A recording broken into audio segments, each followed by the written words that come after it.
வணக்கம்.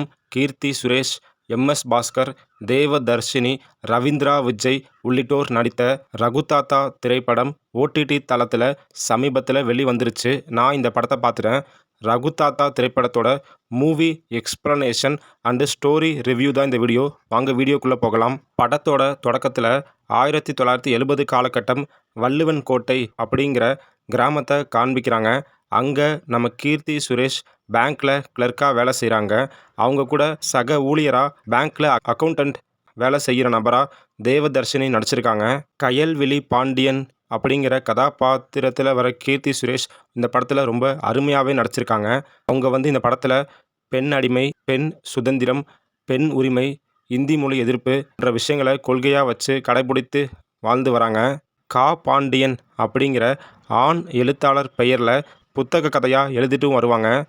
25 வயதாகியும் அவங்க கல்யாணம் பண்ணிக்காமல் இருப்பாங்க. கீர்த்தி சுரேஷுக்கு சின்ன வயசுலேருந்தே இந்தி மொழி பிடிக்காமல் இருக்கும். அவங்க கிராமத்தில் பார்த்திங்கன்னா பாரதிய பாஷா ஏக்டா இந்தி சபா அப்படிங்கிற ஒரு சபாவை திறக்க முயற்சி பண்ணுவாங்க. ஆனால் கீர்த்தி சுரேஷ் தன்னோட தாத்தாவான எம்.எஸ். பாஸ்கரோடு சேர்ந்து ஊர் மக்களை கூட்டி பெரிய போராட்டம் செஞ்சு அந்த சபையை மூடிடுவாங்க.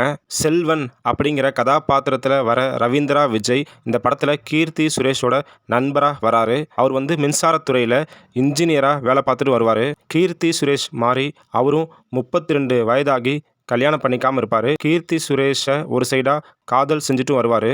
கீர்த்தி சுரேஷோட தாத்தாவான எம்.எஸ். பாஸ்கருக்கு பார்த்திங்கன்னா கொஞ்ச நாளாக வயிறு வலி, இருமல் பிரச்சனை தொடர்ந்து இருந்துக்கிட்டே இருக்கும்.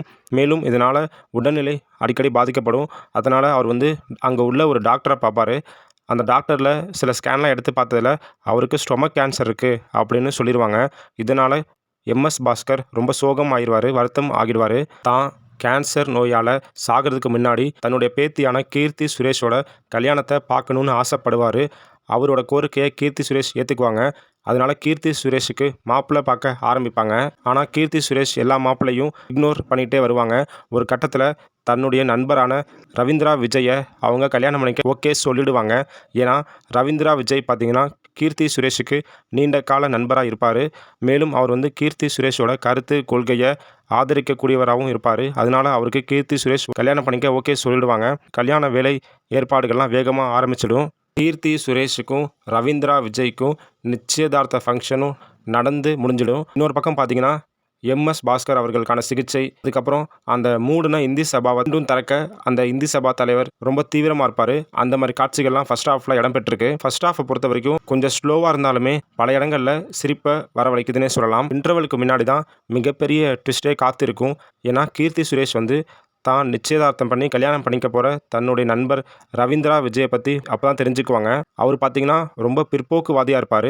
கீர்த்தி சுரேஷை கல்யாணம் பண்ணுறதுக்காக கீர்த்தி சுரேஷோட கொள்கையை ஆதரிக்கிற மாதிரி நடிச்சிருப்பார். இதை கீர்த்தி சுரேஷ் ஒரு கட்டத்தில் கண்டுபிடிச்சிருவாங்க.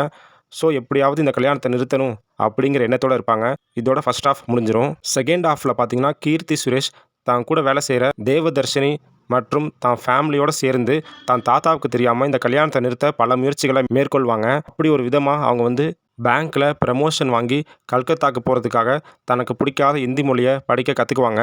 அந்த எக்ஸாம் எழுத ஒத்துக்குவாங்க. கீர்த்தி சுரேஷ் அந்த இந்தி எக்ஸாம் எழுதுறதுக்காக பக்கத்து ஊருக்கு போவாங்க. அவங்க பார்த்திங்கன்னா ஒரு ஐடியா பண்ணியிருப்பாங்க. என்னென்னா ஒரு மால் ப்ராக்டிஸ், அதாவது ஒரு ஆள் மாறாட்டம் மாதிரி செஞ்சு அந்த எக்ஸாம் எழுத ஏற்பாடு பண்ணியிருப்பாங்க. அந்த சீன்லாம் பார்க்குற நம்ம காமெடியாக இருந்துச்சுன்னே சொல்லலாம். ஒரு வழியாக அவங்க நல்லபடியாக எக்ஸாம் எழுதி முடிச்சிருவாங்க. அந்த எக்ஸாமில் அவங்க பாஸும் ஆகிடுவாங்க. அதுவே இன்னொரு சைடு பார்த்திங்கன்னா கீர்த்தி சுரேஷ் இந்த கல்யாணத்தை நிறுத்துகிற எண்ணம் தெரிந்த ரவீந்திரா விஜய் ரொம்ப கோபம் அடைஞ்சிருவார். அவர் கண்டுபிடிச்சிருவார். அதனால் அவர் எப்படியாச்சும் கீர்த்தி சுரேஷை கல்யாணம் பண்ணிக்கணும் அப்படிங்கிற வில்லத்தனத்தோடு இருப்பார். கல்யாணமும் நெருங்கிடும். கல்யாணத்துக்கு முன்னாடி நாள் பார்த்திங்கன்னா கீர்த்தி சுரேஷ் எப்படியாச்சும் இந்த கல்யாணத்தை நிறுத்தணும் அப்படிங்கிற எண்ணத்தோட ஐடியா சேர்ந்து பிளான் பண்ணி கல்யாண மாப்பிள்ளையான ரவீந்திரா விஜயை கடத்திடுவாங்க. கடத்தி ஒரு இடத்துல கட்டி போட்டு வச்சுருவாங்க. அடுத்த நாள் காலையில் முகூர்த்த நேரம் வரைக்கும் மாப்பிள்ளையான ரவீந்திரா விஜய் வரவே மாட்டார். ஒரு வழியாக அவர் அந்த கடத்திலேருந்து மீண்டு முகூர்த்த நேரம் முடிஞ்சு கல்யாணத்துக்கு வந்துடுவார். கிளைமேக்ஸில் பார்த்திங்கன்னா முகூர்த்த நேரம் முடிஞ்சாலும் சரி, அன்னைக்கு குறிப்பிட்ட டேட்டில் கீர்த்தி சுரேஷை கல்யாணம் பண்ணிக்க ரவீந்திரா விஜய் ஏற்பாடு செஞ்சு தாலி கட்ட வரைக்கும் போயிடுவார். கீர்த்தி சுரேஷுக்கு தாலி கட்டுற போகிறப்ப அந்த இந்தி சபா தலைவர் தான் இந்த வள்ளுவன்பேட்டை ஊரில் இந்தி சபாவை திறக்க அனுமதி வாங்கிட்டேன் அப்படின்னு சொல்லிடுவார். இதனால் பார்த்தீங்கன்னா கீர்த்தி சுரேஷ் கோபமாயிருவாங்க. இதை காரணமாக வச்சு அந்த கல்யாணத்தை நிறுத்திடுவாங்க. கீர்த்தி சுரேஷோட கல்யாணத்துக்கு பார்த்தீங்கன்னா எம்எஸ் பாஸ்கருக்கு சிகிச்சை கொடுக்குற டாக்டர் வந்திருப்பார். அவர் வந்து எம்எஸ் பாஸ்கர் கிட்ட உங்களுக்கு கேன்சர் நோயெலாம் இல்லை, ஒரு சாதாரண வாயு பிரச்சனை தான், நான் தான் தெளிவாக மருத்துவம் பார்க்காம விட்டுட்டேன் அப்படின்னு சொல்லிடுவார். ஃபேமிலியில் உள்ள எல்லாருமே சந்தோஷமாயிடுவாங்க இந்த விஷயம் கேட்டு. அவ்வளோதாங்க, 2 மணி நேரம் படம் தான். ஃபர்ஸ்ட் ஹாஃபில் கொஞ்சம் ஸ்லோவாக இருந்தாலுமே இன்டர்வலுக்கு அப்புறம் படம் ரொம்ப ஜாலியாகவே போகுது. கடைசியாக படத்தில் உலகநாயகன் கமல் அவர்களோட ரெஃபரன்ஸோடு இந்த படத்தை முடிச்சிருக்காங்க. என்னையை பொறுத்த வரைக்கும் கண்டிப்பாக இந்த படத்தை ஒரு முறை பார்க்கலாம். இந்த படத்தில் நடித்த எல்லா நடிகர்களுமே ரொம்ப சூப்பராக நடிச்சிருந்தாங்க. கிளைமேக்ஸில் கல்யாணம் வர சீன்லாம் காமெடி நல்ல ஒர்க் அவுட் ஆகிருக்குன்னே சொல்லலாம். அவ்வளோதாங்க இந்த வீடியோ முழுசாக பார்த்ததுக்கு ரொம்ப நன்றி. தேங்க்யூ.